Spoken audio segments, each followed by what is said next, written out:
మీ business ఏదైనా మీ ఊర్లో promotion చేయాలంటే అది సుమన్ టీవీతోనే సాధ్యం. ఇప్పుడే సంప్రదించండి.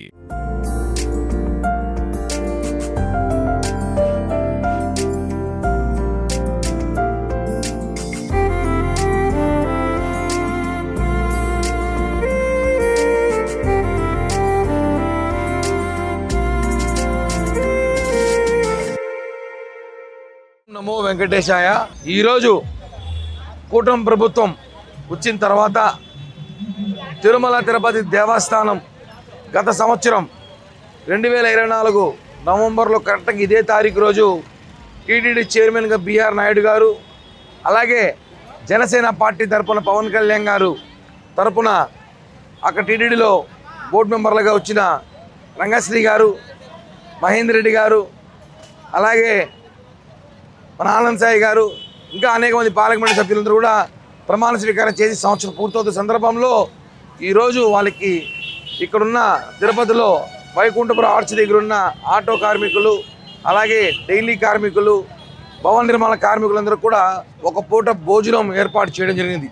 చాలా సంతోషంగా ఉంది. ఎందుకంటే ఏ రోజు కూడా వైఎస్ఆర్ జగన్ పార్టీ 5 సంవత్సరాల్లో కనీసం తిరుమల తిరుపతి దేవస్థానంలో ఏం జరుగుతుందో పట్టించుకుని పాపాన పోలేదు.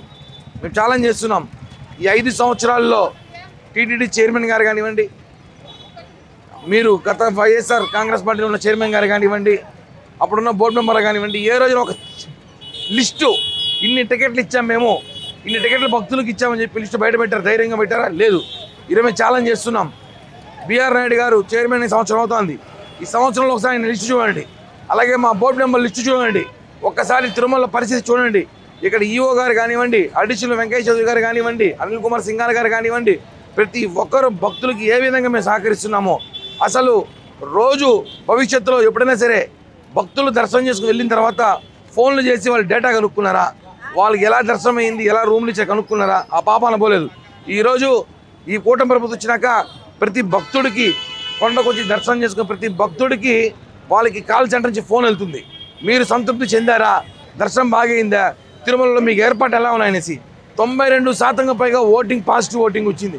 అంటే ఏ విధంగా కూటమి ప్రభుత్వం పనిచేస్తామో తెలుసుకోండి. ఆ రోజు చెప్పారు పవన్ కళ్యాణ్ గారు, ఎవరినైతే మేము నియమిస్తున్నామో వాళ్ళందరూ కూడా తిరుమల తిరుపతి ఒక పవిత్రత కాపాడాల్సిన బాధ్యత ఉంది.